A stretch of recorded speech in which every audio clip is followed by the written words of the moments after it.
सभी विद्यार्थियों को नमस्कार। कल हमने जीव विज्ञान के बारे में थोड़ी सी चर्चा की थी, उससे थोड़ा सा और आगे हम लोग चलते हैं। सबसे पहले हम ये देखते हैं कि जीव विज्ञान में जो कल पढ़ा था उसको थोड़ा रिवाइज कर लेते हैं, उसके बाद कंटिन्यू आगे बढ़ने की कोशिश करते हैं। आपके पास जो बोर्ड पे सारे क्वेश्चंस लिखे वो वन लाइन फैक्ट लिखे हुए, वन बाय वन लाइन को हम डिटेल समझने की कोशिश करेंगे। तो आप लोग मेरे साथ जुड़े रहिए और यदि वीडियो अच्छा लगता है तो वीडियो को पूरा देखने की कोशिश कीजिए, क्योंकि कब कौन सा क्वेश्चन आपकी एग्जाम में या आपके लायक बन जाए या हम कह नहीं सकते। तो देखिए, सबसे पहले बोर्ड के ऊपर चलते हैं। सबसे पहले लिखा है जीव विज्ञान। आपको कुछ समझाया गया था कल, नहीं समझाया हो तो एक बार और मेरे साथ जुड़ना, समझना। पहले की यदि बात करें तो जीव विज्ञान को अलग तरीके से पेश करने की शुरुआत जो थी वह अरस्तु ने करी थी। नहीं तो उससे पहले हम प्राकृतिक विज्ञान के अंतर्गत 3 विज्ञान को पढ़ते थे। पहले का नाम भौतिक था, दूसरे का रसायन और तीसरे का नाम जीव विज्ञान था। तो हमारे अरस्तु महोदय जो कि दार्शनिक थे और ग्रीक भाषा के ग्रीक देश के थे, उन्होंने जीव विज्ञान को क्या कर दिया, प्राकृतिक विज्ञान से अलग कर दिया। कल हमने पढ़ा था कि जीव विज्ञान को अंग्रेजी में क्या बोलते हैं, बायोलॉजी बोलते हैं। अब देखो, जहां पर भी आपको बायो नामक वर्ड दिखता है, ये बायो दिखता है, तो बायो एक जीवित इकाई की बात करता है और लॉजी किसकी बात करता है, अध्ययन की बात करता है। तो इन दोनों को जैसे ही हम मिलाते हैं तो हमारे पास एक छोटी सी चीज आती है और वो बनता है बायोलॉजी, और जिसका अर्थ होता है जीवन का अध्ययन करना। अब एक छोटा सा क्वेश्चन और यहां से हमारे पास तैयार होता है कि जो बायोलॉजी शब्द है ये शब्द किसने दिया।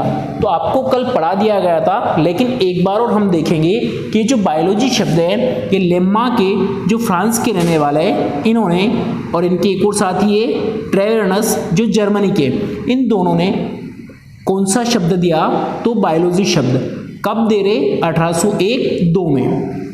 यहां से हमारे पास अब तैयार होकर के 2 क्वेश्चन बन जाते हैं। पहला क्वेश्चन कौन सा, बायोलॉजी किससे मिलके बना है, बायोस और लोगोस से, और दोनों शब्द का अर्थ क्या है, जीवन का अध्ययन करना। आगे चलते हैं, हमने ये चीज पहले ही देख ली थी कि जीव विज्ञान के जनक जो है किसको कहा गया, अरस्तु को कहा गया। ये क्वेश्चन हम ऑलरेडी पहले ही पढ़ चुके थे। अब अरस्तु ने जीव विज्ञान को 2 पार्ट में बांटा है। पहला पार्ट आएगा आपके पास जंतु विज्ञान, दूसरा पार्ट आएगा आपके पास वनस्पति विज्ञान। अगर हम जंतु विज्ञान की बात करते हैं तो जंतुओं पे जो ज़्यादा मेहनत करी या ज़्यादा वर्गीकरण किया या इनके बारे में ज़्यादा जिस व्यक्ति ने बताया, उनका नाम क्या है, अरस्तु। इसलिए अरस्तु को जीव विज्ञान के साथ साथ जंतु विज्ञान का भी जनक कहा गया है। आगे की बात करें तो जीव विज्ञान को अरस्तु ने 2 पार्ट में बांटा। पहला जंतु हो गया, दूसरे के पास चले तो वनस्पति।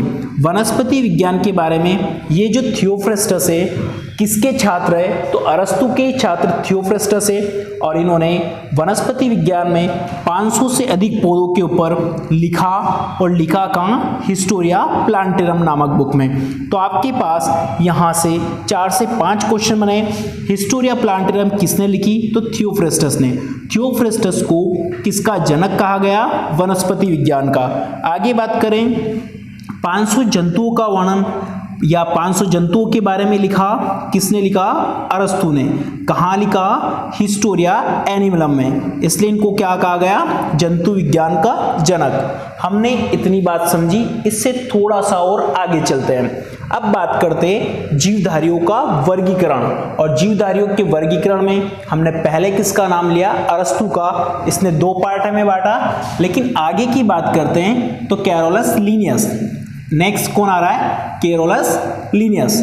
अब एक छोटा सा क्वेश्चन यहां से पूछा जाता है कि सिस्टमा नेचर जो पुस्तक है किसने लिखी, तो आपका आंसर आएगा कैरोलस लीनियस। इस पुस्तक में इन्होंने जीवधारियों को 2 पार्ट में बांटा।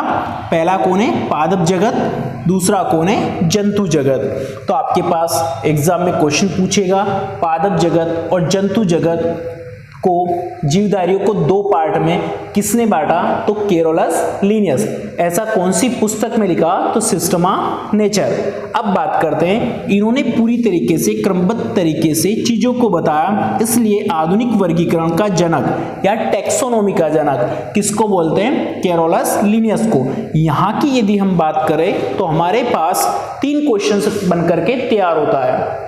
पहला, केरोलस लिनियस को किसका जनक बोलते हैं? तो आधुनिक वर्गीकरण का जनक। इन्होंने जीवधारियों को कितने पार्ट में बांटा है? तो पादप जगत और जंतु जगत। केरोलस लिनियस ने 2 पार्ट में बांटा। इसके बारे में कौन सी बुक में वर्णन कर रखा है? तो सिस्टमा नेचर की प्रकृति किस तरीके से चलती है उसके बारे में वर्णन कर रखा है। आगे की यदि हम बात करें तो इन्हीं 2 पार्ट को, कौन से 2 पार्ट? पादप जगत और जंतु जगत वाले दोनों पार्ट को थोड़ा सा और आगे लेकर के चलते तो एक विटकर महोदय आते हैं। विटकर महोदय कब आ रहे हैं? 1969 में। और इन्होंने कितने पार्ट में बांट दिया इसको? 5 पार्ट में। कितने पार्ट में बांटा है? 5 पार्ट में। पहला पार्ट आएगा आपके पास मोनेरा, दूसरा आएगा प्रोटिस्टा, तीसरा पादप, चौथा कवक और 5वां आएगा जंतु। अब सबसे पहले हम लोग इन 5 को 1 बाय 1 करने के पढ़ने से पहले सारे क्वेश्चंस को एक बार रिवाइज करते हैं। मेरे साथ साथ बोलते जाइएगा आप लोग। जीव विज्ञान का जनक कौन है?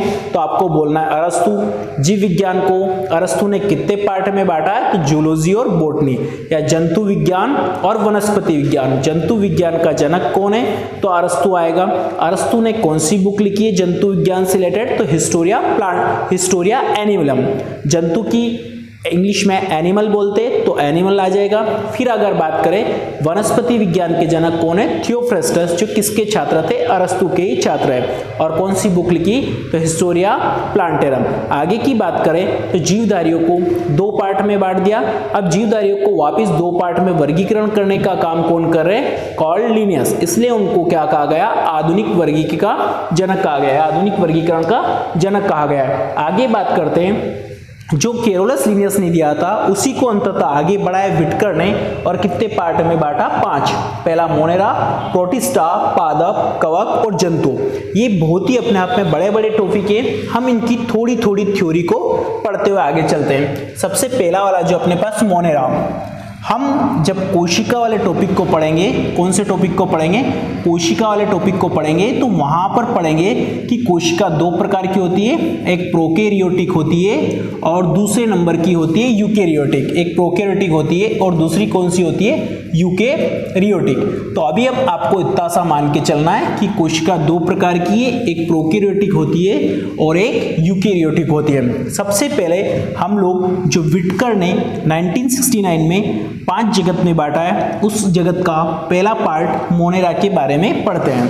मोनेरा से यदि कोई क्वेश्चन आता है तो पहला क्वेश्चन पूछा जाएगा, इसकी कोशिका जो होती है प्रोकैरियोटिक होती है। कोशिका प्रोकैरियोटिक टाइप की होती है। इसमें कौन कौन से आपके जितने जीवाणु होते हैं, साइनोबैक्टीरिया होते हैं, आर्कीबैक्टीरिया होते हैं या फिर तंतुमय जीवाणु होते हैं, वो सारे के सारे कौन से के अंदर आएंगे? तो मोनेरा के अंदर। ये समझ नहीं आए तो आपने देखा होगा जो नालियाँ होती हैं, नालियों के अंदर यदि आप कभी देखते हैं प्रकाश के समय तो तंतुमय छोटे छोटे जीव दिखाई देंगे। इनको नग्न आंखों से देखा जा सकता है, कुछ जीवों को, कुछ को नहीं देखा जा सकता है। तो जितने सारे तंतुमय जीव आएंगे, जीवाणु जितने आएंगे, ये आर्कीबैक्टीरिया, साइनोबैक्टीरिया और जीवाणु जिनकी कोशिका कैसी होगी? प्रोकैरियोटिक, वो कहाँ आएंगे? कौन से जगत में रखे जाएंगे? तो मोनेरा। अगर आपको कुछ भी ध्यान नहीं रहे तो आपको इतना ध्यान रखना है कि साइनोबैक्टीरिया किसके अंतर्गत आते हैं, तो आपका आंसर आएगा मोनेरा के अंतर्गत आते हैं। अब सेकेंड चलते हैं। सेकेंड किसका? जो आपके पास विटकर ने 1969 में 5 जगत में बांटा है, उसका पहला हमने मोनेरा पढ़ा। दूसरे के पास चलते हैं तो दूसरा कौन आ रहा है? प्रोटिस्टा। अब प्रोटिस्टा की बात करते हैं। ये एक कोशिकी जीव है। प्रोटिस्टा के अंदर कौन आएंगे? एक कोशिकी लोग आएंगे, सारे के सारे जलीय यूकैरियोटिक। जितने सारे जलीय यूकैरियोटिक है और जिनके पास एक कोशिका है वो सारे किसके अंतर आएंगे? प्रोटिस्टा के अंतर्गत आएंगे। किसके अंतर्गत आएंगे? प्रोटिस्टा के अंतर्गत। अब देखो, पादप और जंतुओं के बीच की कड़ी जो है उसको येगलिना कहा जाता है। क्वेश्चंस क्या है, पादप और जंतु के बीच की जो कड़ी है उसको हम येगलिना कहते हैं और ये येगलिना प्रोटिस्टा के अंतर्गत आता है। सबसे ज्यादा काम का क्वेश्चन आपसे एग्जाम में क्वेश्चन पूछा जाएगा कि कौन से ऐसे हैं, कौन सा जगत ऐसा है जो सूर्य के प्रकाश की उपस्थिति में स्वयं भोजन बनाता है और सूर्य का प्रकाश नहीं मिलता है तो दूसरों से अपने भोजन का निर्माण करता है। तो आपका आंसर क्या आएगा, प्रोटिस्टा। इतनी चीज आपको यदि समझ आई हो तो थोड़ा सा और आगे चलते हैं। देखिए आगे क्या है, ये प्रोटिस्टा का क्वेश्चन एग्जाम में पूछ रखा है। सूर्य के प्रकाश में स्वपोषित अपना भोजन का निर्माण स्वयं करता है। किसके समय, सूर्य के प्रकाश में। और यदि प्रकाश नहीं मिल रहा है तो ये दूसरों से अपना भोजन बनाता है। इनको क्या भी कहा जाता है, प्रोटोजोआ। क्या कहा जाएगा, प्रोटोजोआ। जब सूर्य का प्रकाश नहीं है तो दूसरों के साथ चिपक करके अपना भोजन बना लेंगे या दूसरों से भोजन ग्रहण करते हैं, इसलिए इसको क्या कहा गया, प्रोटोजोआ भी कहा गया। तो दो क्वेश्चन यहां से बनकर हमारे तैयार होते हैं। आगे पादप के बारे में तो आप सब जानते होंगे। पादप सभी रंगीन, जितने सारे रंगीन बहुकोशिकीय आपको दिखते हैं, बहुकोशिकीय पौधे दिखते हैं, वो सारे के सारे कहाँ आ जाएंगे, पादप जगत में। नाम से ही पता चल रहा है पादप, इसके अंदर शैवाल हुए, मांस हुए, पुष्पी पौधे हुए, जिनमें प्रकाश संश्लेषण होता है, वो सारे के सारे कौन से जगत में चले जाएंगे, पादप जगत के अंतर्गत चले जाएंगे। आपको इतना ध्यान रखना है कि जिन सब में प्रकाश संश्लेषण होता है और पुष्पी और अपुष्पी पौधे सारे के सारे, शैवाल हुआ आपका, मांस हुआ, पुष्पी अपुष्पी पौधे हुए, वो सारे कहाँ चले जाएंगे, पादप जगत के अंतर्गत चले जाएंगे। आगे की यदि बात करते हैं तो कवक, कवकों का अध्ययन जहां किया जाता है उसको माइकोलॉजी बोलते हैं। कवकों का जहां अध्ययन किया जाता है उसको माइकोलॉजी बोलते हैं। अब देखो ये कौन से प्रकार के, यूकेरियोटिक, और ये हमेशा ही किसके ऊपर डिपेंड करेंगे, परपोषित। ये दूसरों के ऊपर ही निर्भर रहेंगे। इसका सीधा सा मतलब होता है कि ये अपना भोजन स्वयं नहीं बना पाते, इसलिए इनको क्या बोल रहे हैं, परपोषित बोल रहे हैं। ये किसके द्वारा भोजन ग्रहण करते हैं, अवशोषण के द्वारा। उसके साथ चिपकेंगे और सीधी चीजों को खींच लेंगे, अवशोषित कर लेंगे। तो इनका भोजन जो होता है अवशोषण के द्वारा पोषण, इत्र पोषित दूसरों के ऊपर ही निर्भर होते हैं। आपके पास एग्जाम में क्वेश्चन पूछा गया है, कवक विज्ञान का अध्ययन माइकोलॉजी में कौन सी कोशिका होती है, यूकेरियोटिक। ये अपना भोजन नहीं बनाते, इसलिए दूसरों के ऊपर भोजन कैसे ग्रहण करते हैं, अवशोषण के माध्यम से। ये परजीवी अथवा मृतोपजीवी होते हैं। परजीवी अथवा मृतोपजीवी क्यों कहा, क्योंकि या तो ये दूसरों के साथ चिपक करके अपना भोजन बनाएंगे या सड़ी गले पदार्थ या मरी हुई चीजों के ऊपर बैठ करके अपना भोजन ग्रहण करते हैं। इनकी जो कोशिका भीति होती है, कोशिका वाले टॉपिक में आपको भीति बताई जाएगी अच्छे से।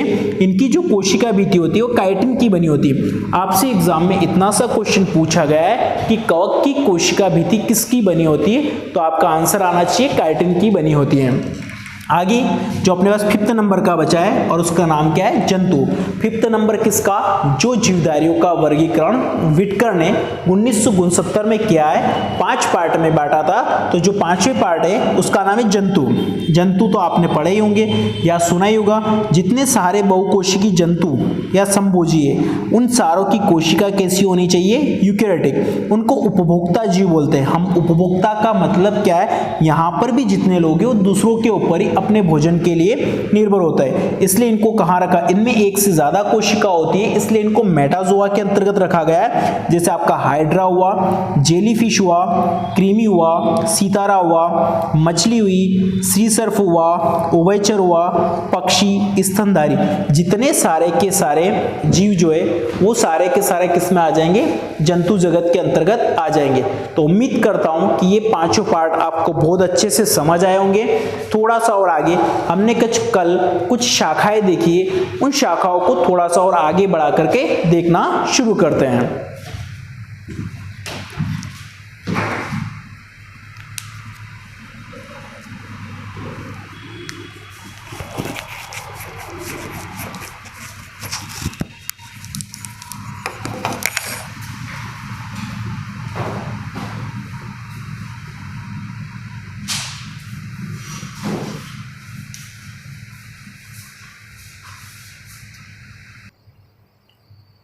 हम लोगों ने कल विज्ञान की कुछ शाखा पढ़ी थी, आज कुछ नई शाखा को और देखते हैं। और यदि